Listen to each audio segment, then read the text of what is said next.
Hello, hi guys! Magandang hapon sa inyo lahat. This is Yun Pumasagara Channel, a faith healer, also mata reader. So ngayong hapon na to, tingnan natin ano gusto sabihin sa inyo ng ating mga gabay. This is weekly gabay for the month of August 22 hanggang August 28 for the sign of Capricorn. So, Capri, welcome to my channel. Ano kayang messages, advices ng spirit guides ang ating masasagap for today's video? Ano kayang kaganapan sa buhay ng mga Capricorn ang ating mahagilap? So guys, this reading is a general reading lamang. Hindi lahat makaka-resonate. Kunin lamang po ang makaka-relate sa inyo and comment down below kung kaninong energy ang ating nasagap. And of course, don't forget to like and subscribe my channel and hit the notification bell for more videos update. Sa mga hindi pa po nakakapag-subscribe sa aking channel, please click nyo na po ang subscribe button dyan sa baba for all bell para updated kayo sa mga videos na i-upload natin every time in every moment. So guys, kumapit-kapit ka dahil ito na ang reading mo.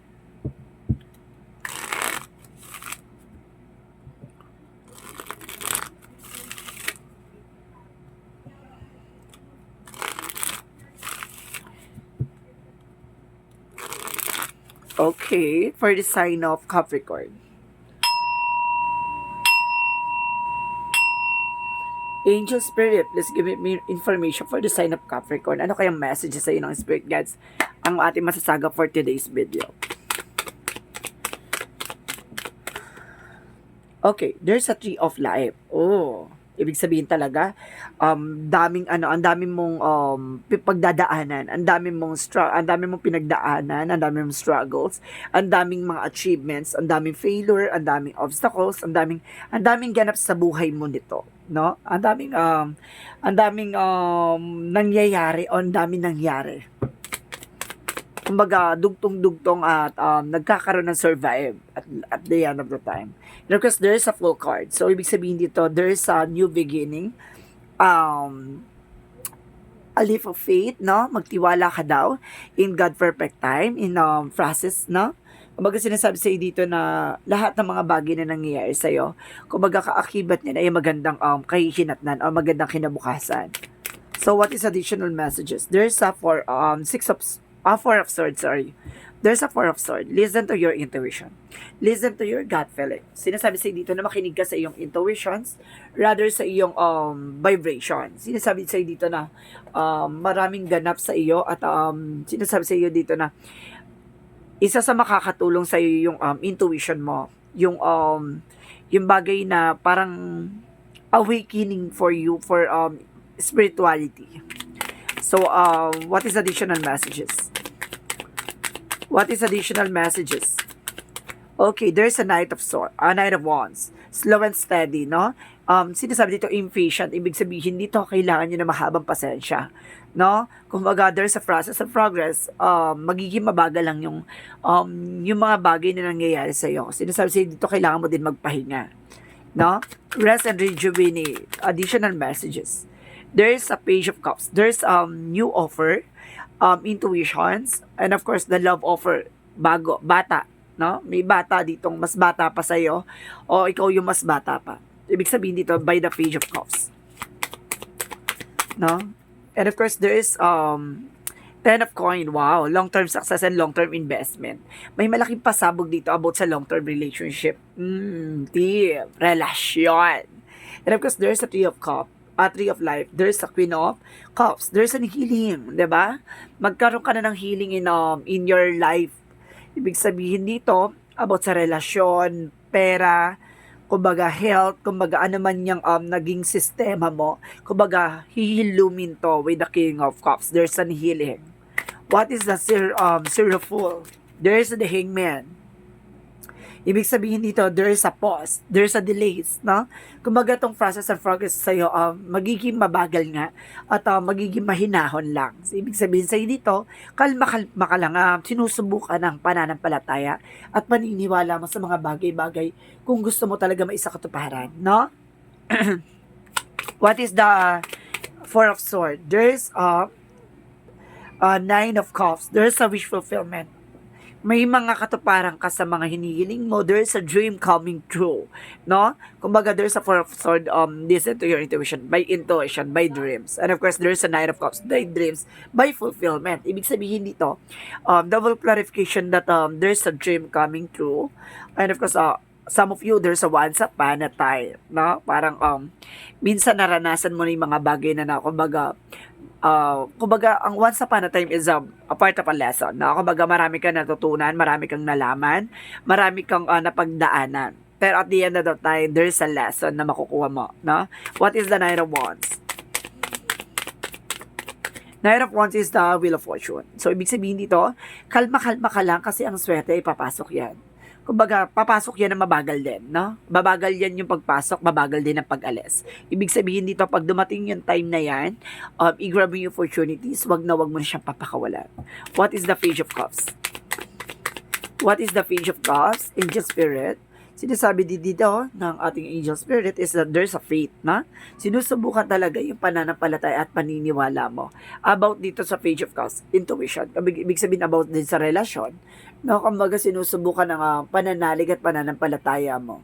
So, ibig sabihin, dyan mo yan matetesting kung hanggang saan yung hangganan, kung hanggang saan yung relasyon, kung may kakaroon ka ng karelasyon. No? What is the Ten of Coin? What is the Ten of Coin? Okay, there's a palace of coin. Ibig sabihin dito, meron talagang magandang bukas na nakalaan sa'yo about finances. Ibig sabihin, magiging maganda ang buhay mo.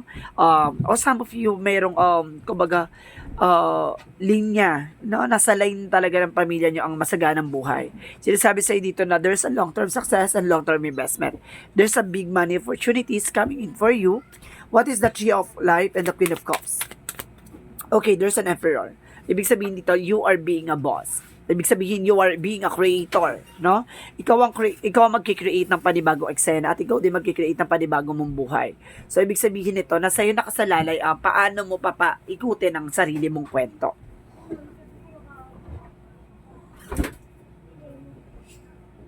So, let's see guys, what is additional messages for the Fool card and the Hangman?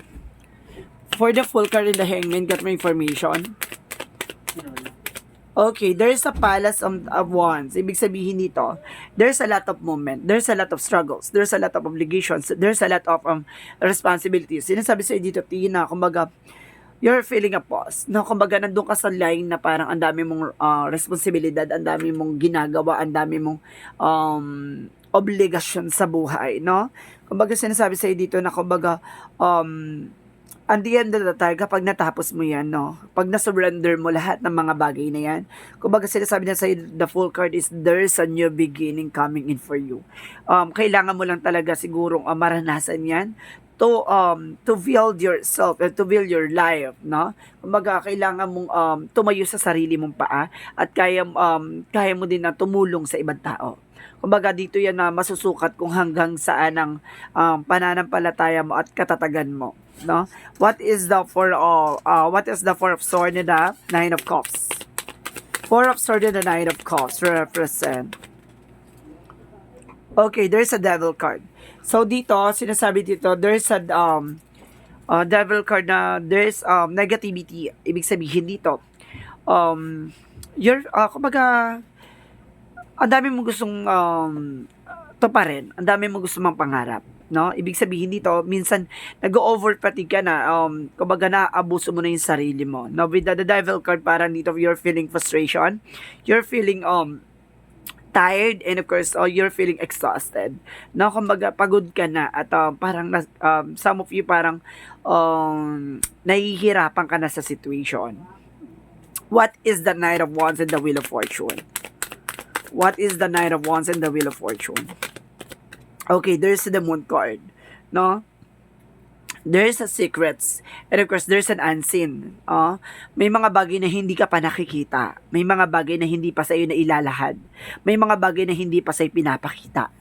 No? Ibig sabihin dito, kumbaga, maraming misteryo sa loob ng sa loob ng mga bagay-bagay sa buhay mo. Pagdating sa relasyon, love life, career, health, sinasabi dito, the way, the wheel of fortune, kumbaga may tadhanang nakalaan para sa'yo. Mabagal man yung process, pero slowly but surely. Sinasabi sa the moon card dito, there's a truth reveal. May ilalantad at may ilalahad na sa'yo ang katotohanan sa lahat ng mga bagay na nasa paligid mo.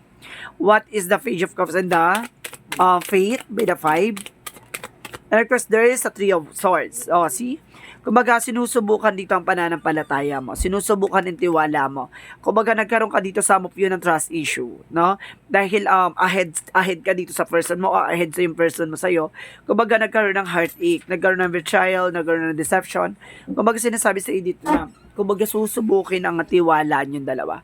Kumbaga, nagkaroon dito ng trust issue nga, no? Ibig sabihin dito, susubukin kayo ng tadhana at susubukin kayo ng pagkakataon. What is the 10 of coin? The Palace of Coin. So guys, this is judgment. There's an awakening, no? And there's a spiritual activation. For some of you, there's a spirituality journey. It means, sinasabi sa'yo dito, na about sa nangyayari sa paligid mo, it's all about spiritual and mental, no? Mental clarity and of course, spirituality. No, sinasabi sa dito, kailangan mo mag-meditate and contemplate to answer that all your questions, no? Kumbaga, lahat ng mga bagay na masasagot yan. Magdasal ka at manalig ka, kumapit ka ng mahigpit at iaangat ka niya. So, what is the totally questions? What is additional outcome? What is additional outcome of this story? There is a there is the 8 of Swords. No? You're feeling entrapment. You're feeling abandonment. No? Parang feeling mo nasa kawalan ka. No? Parang feeling mo, parang bawat kilos, bawat galaw mo parang masasaktan ka or something ganun. You're feeling imprisonment. Hindi ka makakilos, hindi ka makakagalaw, hindi ka makapag-isip. You're feeling kumbaga uncomfortable, no? Hindi ka comfortable sa kung ano man sitwasyon mo. And the 7 of Cups by many options. Marami kang options dito.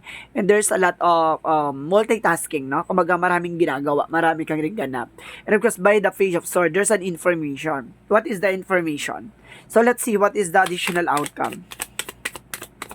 Additional outcome is the Knight of Swords, no? Sinasabi dito, some of you, there's a fear. May takot dito, may pangamba. There's a deceptions, anxiety, stress, no? Kumbaga, full of, ka dito, negativity, no? What is, see, there's the word card, no? Kumbaga, there's a positivity na parang, may kailangan kang baguhin sa mundo mo. May kailangan kang baguhin sa pagkatao mo na nagbibigay sa'yo ng, kadiliman. Parang feeling mo kasi you're feeling, full of negativity, no? Hindi ka makagalaw, hindi ka makakilos, walang progress, walang process, something. You're feeling entrapment, no? And of course, the word can represent a universe, no? Ang universe, tingnan natin, what is the word card? In all aspects yan in water, air, fire, and of course land.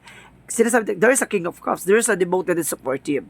Kumbaga sa likod nito, kumbaga, ang pinaka-motivation mo is love. So, ang pinaka-magiging motivation mo dito is love. Yan ang magbibigay sa'yo ng kasaganahan.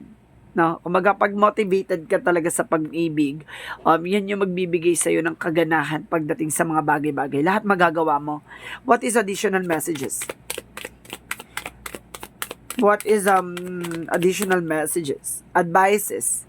7 of Swords. Get more information, no? Some of you, sinusubo ka talaga ng mga tao. Marami nagsisinungaling, marami nagtatago-taguan sa'yo. Kumbaga, some of you may mga pautang pero hindi na binayaran. Or some of you, there's a tower moment, no? Kumbaga, nagkaroon ng betrayal and deception. Nagkaroon ng cheating and lying, no? Kumbaga, nasira ka Kumbaga, nagkaroon ng trust issue dito talaga. Ang lakas ng sense dito na there's a trust issue involved dito. Pagdating sa relationship, pagdating sa money, kumbaga, there's a trust issue involved. So, what is the Love Oracle card?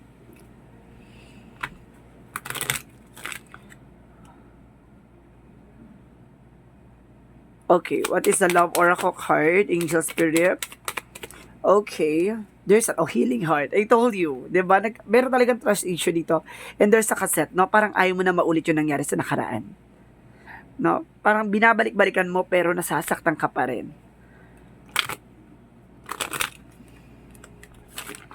Okay, what is additional messages? And there is a Passover loved ones. There is a forgiveness, no comfort, support. So, sinasabi sa'yo dito, patawarin mo sila sa ano namang karamda ako, ano man ang sakit na dulot nila. Sinasabi sa'yo dito na sinusuportahan ka ng angel spirit, dinadala ka dun sa isang situation para patibayan at palakasin, no? Hindi para pahinain. What is additional outcome? Spirit, angel spirit. Okay, there's an angel by support. Double clarification, there's a support, ha? Support and guidance.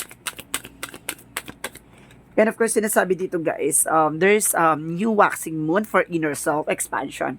So, pinapalakas at parang pinapalawak niya ang kaalaman mo. Spiritual and mentally, and of course, physically and emotionally. What is the chakra? There's a mysticism. I told you, there's some mystery behind. No, may mga bagay na hindi ka pa nakikita at may mga bagay na hindi ka pa natutuklasan. No, hinay-hinay lang, dahan-dahan. But there's an unseen and there's a secret behind the scene. No? Okay, what is the additional chakra? Okay, thank you. Okay, there's a guest, no? Maraming mga taong susubukin ka, no? There's a guest. Ibig sabihin dito, maraming bisita o maraming mga taong involved, no? What is additional messages? And there, don't let pride get in your way. No? See? Wag mong hayaan yung pride mo or yung ego mo, yung manaig doon sa situation. No? Hindi mo naman kailangan ikulungin yung sarili mo dyan sa, kumbaga, bangungot ng kahapon o yung nasaktang kakahapon, no? Kumbaga sinasabi sa iyo dito na palayain mo yung puso mo. Sinaktan ka, palayain mo, no? Kumbaga sinasabi ko, nasa sayo na yon. Parang gano'n yung isipin mo.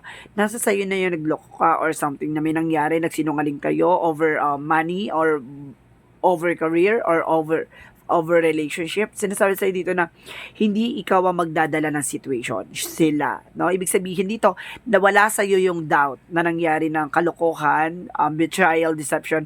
Wala sa'yo. It's, mapupunta sa'yo in a good karma, sa kanila in the bad karma. Ganun yun. Kumbaga sinasabi dito, wag mong ikulong sa sarili mo sa negatibo. No, and of course, it's time to take action, no? Kailangan mong kumilos, gumalaw. Kailangan mong kumawala sa mga negatibo. So, what is additional messages? What is additional messages? Okay, there's an author, no? Ikaw ang magdidikta. You are being creator. I told you, di ba? Before.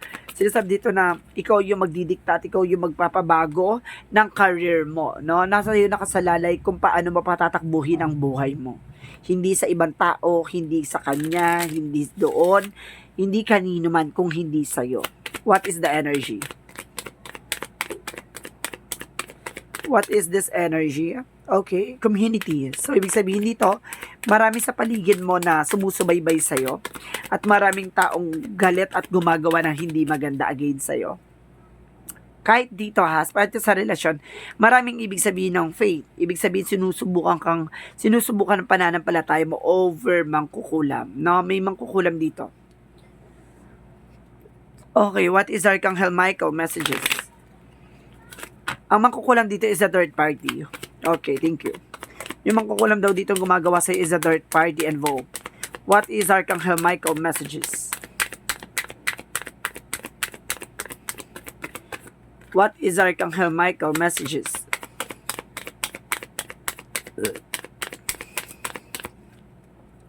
Okay, you see, use your imagination and you see the answer. No, gamitan mo daw ng intuition o yung visions mo, no, para malaman mo ang kasagutan sa lahat ng katanungan mo. What is the angel's number?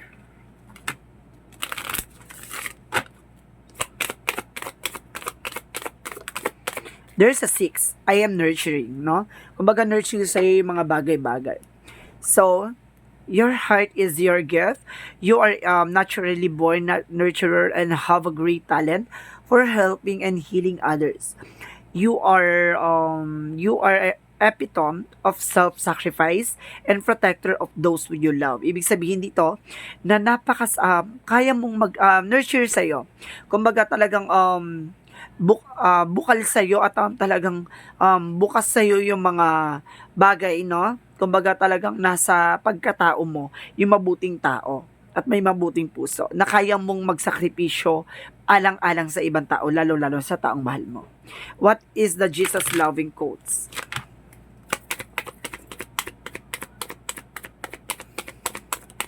Okay. Peace be with you as my Father has sent me. Ibig sabihin dito, ibibigay sa iyo ang kapayapaan ng ating Panginoon.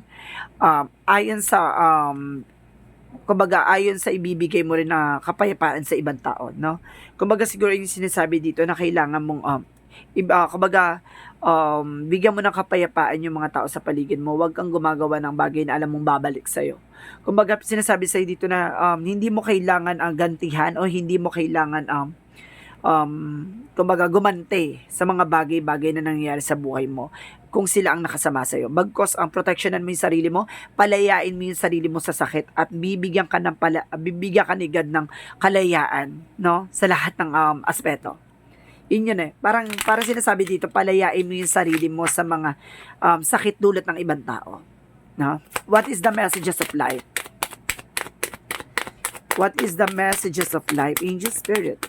A gift from life. So what is that? Each day, life offer me abundance. The universe love me. Every day, God sends me to help me. Today, I will receive angelic message. It may come from someone with whom I speak or words that I read. I will listen closely, as this message is a divine gift meant to help me make my way in love and maintain my spiritual strength, no? Kumbaga sinasabi sa dito na pinapatibay at kumbaga pinapanatiling malakas ang loob mo at pinapanatiling malakas ang kalooban mo at ang tuhod mo, ang sarili mo sa lahat ng mga struggles, failures, and of course, lahat ng rejection mo. Kumbaga sinasabi dito, lahat ng mga bagay na tulong ng ating mga angel spirit na hinahatid sa iyo by instrument, by angel's number, by synchronicities, lahat ng mga bagay na yan, alam ni God na pakikinggan mo at malalaman mo, no? Kumbaga sinasabi dito, you are being also a gifted person, no? Malakas ang pakiramdam, malakas ang gut feeling, malakas ang visions mo, malakas ang intuition mo. If you are a gifted also, sinasabi lang sa iyo dito na kailangan mo lang palayain yung sarili mo sa nakaraan at kailangan mo lang palayain yung sarili mo sa sakit ng dulot ng ibang tao. No? Hindi mo kailangan makulong sa isang sitwasyon na alam mong hindi naman ikaw magawa. No? So see, this reading is a weekly gabay for the month of August 22 hanggang August 28 for the sign of Capricorn. This reading is a general reading lamang, hindi lahat makaka-resonate. Kunin lamang po ang makaka-relate sa inyo and comment down below kung kaninong energy ang ating nasagap. Maraming salamat guys and see you in the next video. Bye-bye and babush!